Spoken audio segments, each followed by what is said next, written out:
السلام علیکم ورحمۃ اللہ وبرکاتہ۔ سورہ الفاتحہ آیت نمبر 2۔ اعوذ باللہ من الشیطان الرجیم۔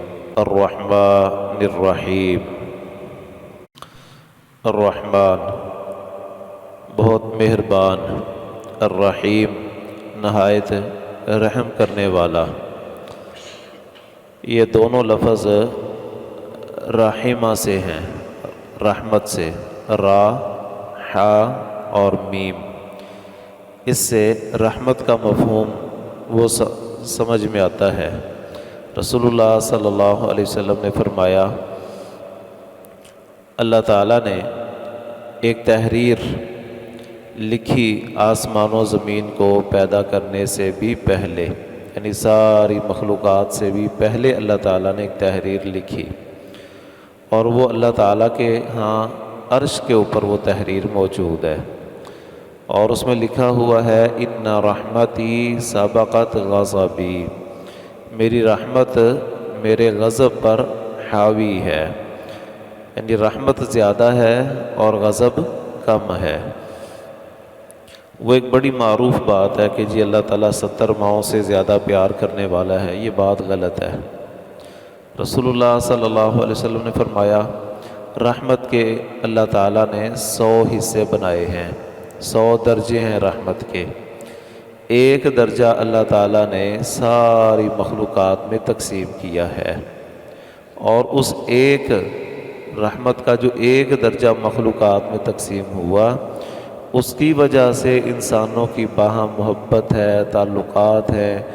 ماں اپنی اولاد سے محبت کرتی ہے، ساری مائیں انسانوں کی، جانوروں کی، ہر ماں اپنی اولاد سے محبت کرتی ہے، اور افراد کی، ان مخلوقات کی جو باہم محبت ہے وہ بھی اسی ایک درجے میں سے ہے۔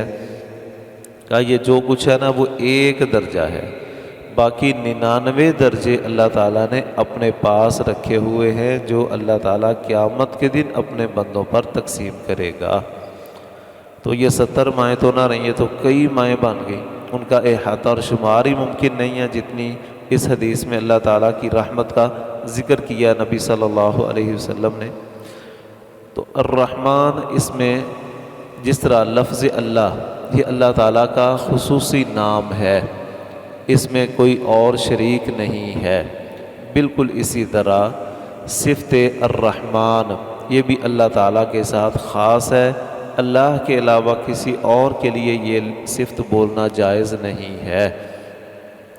الرحیم یہ بعض دوسروں پر بولی جا سکتی ہے، نبی صلی اللہ علیہ وسلم کے لیے تو خود قرآن میں موجود ہے نا کہ بالمؤمنین رؤوف الرحیم، یہ نبی مومنوں پر بڑی ہی شفقت کرنے والا ہے، بڑا شفیق ہے، مہربان ہے۔ لیکن صفت رحمان یہ اللہ کے علاوہ اور کسی کے لیے نہیں بولی جا سکتی۔ مشرکین وہ اللہ تعالیٰ کی صفت رحمان کے منکر تھے، وہ نہیں مانتے تھے، ہم نہیں جانتے رحمان کون ہے۔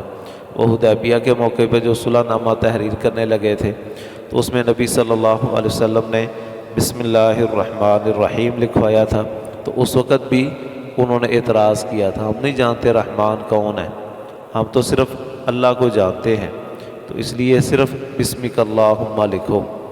تو سورہ بنی اسرائیل میں اللہ تعالیٰ فرماتے ہیں ان سے کہو قل ادعوا اللہ او ادعوا الرحمن، اللہ کو پکارو یا رحمان کو پکارو، اللہ تعالیٰ کو اس کا نام لے کر پکارو، یا اللہ ہمارا یہ مسئلہ ہے، یا اللہ ہماری یہ عبادت ہے، یا اللہ ہمارا یہ صدقہ ہے، یہ کہو، یا الرحمن کہو۔ اللہ تعالیٰ کے اچھے اچھے نام ہیں، اس کی صفات ہیں، ایما تدعو فلہ الاسماء الحسنی، اس کے ان اسماء حسنہ میں سے کسی بھی نام اور صفت کے ذریعے اللہ تعالیٰ کو پکارا جا سکتا ہے۔ اللہ تعالیٰ کی صفات بے شمار ہیں، کچھ لوگوں نے سمجھا کہ وہ 99 صفات ہیں، 99 نام ہیں اللہ تعالیٰ کے، وہ قرآن مجید کے آغاز میں لوگوں نے لکھ دیے، وہ اپنے طور پر انہوں نے یہ گنتی پوری کرنے کی کوشش کی ہے۔ اس میں سے بہت ساری ایسی چیزیں ہیں، بہت ساری نہیں، کچھ ایسی صفات ہیں جو نہ نبی صلی اللہ علیہ وسلم نے بیان فرمائی ہیں اور نہ ہی اللہ تعالیٰ نے اپنے لیے بیان فرمائی ہیں۔ تو اللہ کی صفات بہت زیادہ ہیں، بے انتہا، شمار سے باہر ہیں۔ رسول اللہ صلی اللہ علیہ وسلم کی ایک طویل دعا ہے، اس میں یہ الفاظ موجود ہیں، اسألک بکل اسم ھو لک، اے اللہ میں تیرے ہر نام کا واسطہ دے کر تجھ سے سوال کرتا ہوں، دعا کرتا ہوں، سمیت بہ نفسک، جو نام تو نے اپنے رکھے ہیں، او انزلتہ فی کتابک، تو نے وہ نام قرآن میں نازل کر دیے یا نہیں کیے، او علمتہ احدا من خلقک، بعض نام تو نے اپنی خاص مخلوق میں سے کسی ایک کو سکھا دیے، ان ناموں کا بھی واسطہ ہے تجھے، اب استأثرت بہ فی علم الغیب عندک، یا تیرے وہ نام جو تو نے ابھی تک کسی کو بھی نہیں بتائے، صرف تو نے اپنے پاس علم غیب میں چھپا کے رکھے ہوئے ہیں، تیرے ان ناموں کا بھی تجھے واسطہ ہے۔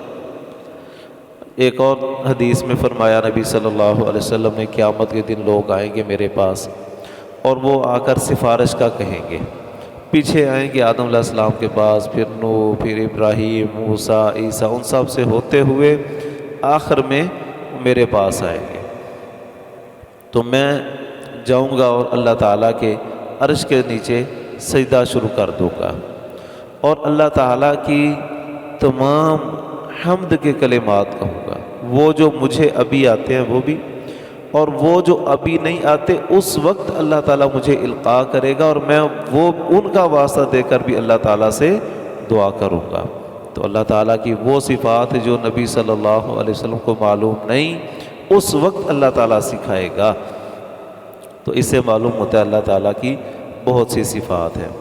اچھا، اللہ تعالیٰ کی اسماء و صفات کا اس قدر ہونا، اس سے یہ معنی نکالا جائے کہ لازمی طور پر اللہ کے علاوہ کسی اور کے بھی نام ہم نے اس طرح پورے کرنے ہیں۔ نبی صلی اللہ علیہ وسلم کے بارے میں بعض لوگوں نے بہت تکلف کیا اور حد سے تجاوز کیا، ان کے بھی 99 صفات اور نام پورے کیے۔ اسی لیے بعض قرآن مجید میں ہم دیکھتے ہیں کہ لوگوں نے ایک طرف اللہ تعالیٰ کے 99 نام اور قرآن مجید کی آخر میں نبی صلی اللہ علیہ وسلم کے 99 نام اور صفات پوری کرنے کی کوشش کی ہے۔ وہ مبالغہ ہے، وہ مقابلہ ہے مخلوق کا خالق کے ساتھ، یہ جائز نہیں ہے۔ نبی صلی اللہ علیہ وسلم کی جو صفات ثابت ہیں ان کو مانو، لیکن تکلف کر کے حد سے بڑھ کے خود ان کو پورا کرنا یہ درست نہیں ہے۔ تو یہاں اللہ تعالیٰ کی الرحمن والی صفت کا ذکر ہے۔ الرحمن اور الرحیم یہ دونوں اللہ تعالیٰ کی رحمت پر دلالت کرتے ہیں، اس کا مطلب ہے اللہ تعالیٰ کی صفت رحمت بھی ہے۔ بعض لوگ باوجود کلمہ پڑھنے کے، قرآن پڑھنے کے، اللہ تعالیٰ کی صفت رحمت کے منکر ہیں، کہتے ہیں نہیں اللہ تعالیٰ کے اندر رحمت والی صفت نہیں ہے۔ اور بھئی اس کا معنی کیا کرو گے؟ کہتے ہیں اس کا مطلب ہے کہ جس طرح ہمیں کسی پر رحمت اور رحم اور ترس آتا ہے تو ہم اس کو کوئی چیز دے دیتے ہیں، اسی طرح اللہ تعالیٰ کی طرف جب رحمت کی بات آتی ہے یا اس کی صفت رحمان یا رحیم ذکر ہوتی ہے تو اس کا مطلب ہے اللہ تعالیٰ ان لوگوں کو قیامت کے دن بہت زیادہ نواز دیں گے۔ اللہ تعالیٰ دنیا میں بھی نوازتے ہیں، تو یہ جو اللہ دیتا ہے نا، نعمتیں دیتا ہے، یہ مطلب ہے رحمت کا، یعنی صاف تعویل کر دیں گے اللہ تعالیٰ کی صفات کی، یہ بالکل غلط ہے۔ جو صفت اللہ نے اپنے لیے ذکر کی ہے اور جو صفت نبی صلی اللہ علیہ وسلم نے اللہ تعالیٰ کے لیے بیان کی ہے، اس کو مینوان تسلیم کرنا ہی سلامتی کی راہ ہے۔ اور یہ دونوں صفتیں، الرحمن میں حروف زیادہ ہیں تو اس میں معنی میں مبالغہ ہے، بہت مہربان ہے، بڑا ہی مہربان۔ الرحیم میں حروف کم ہیں تو معنی میں مبالغہ تھوڑا ہے، لیکن دونوں میں فرق یہ ہے کہ صفت رحمان جو ہے نا، اس میں تسلسل اور دوام نہیں ہو، لازم نہیں ہے کہ یہ ہمیشہ ہو، یہ اس میں انقطاع بھی آ سکتا ہے۔ فعلان کا جو وزن ہوتا ہے نا، اس میں جو صفتی معنی، صفاتی معنی ہے وہ کبھی ختم بھی ہو جاتا ہے، جس طرح کا ولما رجع موسیٰ الی قومہ غضبان آسفا، موسیٰ اپنی قوم کی طرف آئے نا تو غصے سے بھرے ہوئے تھے، پھر وہ غصہ ختم بھی ہو گیا۔ تو رحمان اللہ تعالیٰ بہت رحمت کرنے والا ہے، تو جب رحمت کرنے والا ہے اس وقت وہ رحمان ہے۔ اور الرحیم کا معنی کہ اس میں رحمت کرنے کی صفت مسلسل موجود ہے، وہ جب چاہے کسی پر رحم کر سکتا ہے۔ تو اس میں اللہ تعالیٰ نے اپنی صفات کا ذکر کر کے ہمیں یہ سمجھایا ہے اللہ تعالیٰ سے جب دعا کرنی ہے، کیونکہ اس کو دعا بھی کہا نا، سورہ فاتحہ کا ایک نام دعا ہے، یہ بندوں سے کہلوائی جا رہی ہے کہ بندے اس طرح اللہ سے دعا کریں۔ تو سمجھایا یہ جا رہا ہے کہ جب دعا کرنی ہے اللہ تعالیٰ کی صفات کا واسطہ دے کر دعا کرو تو وہ دعا کی قبولیت کے امکانات بڑھ جاتے ہیں۔ اللہ تعالیٰ سمجھنے کی، عمل کرنے کی توفیق عطا فرمائے۔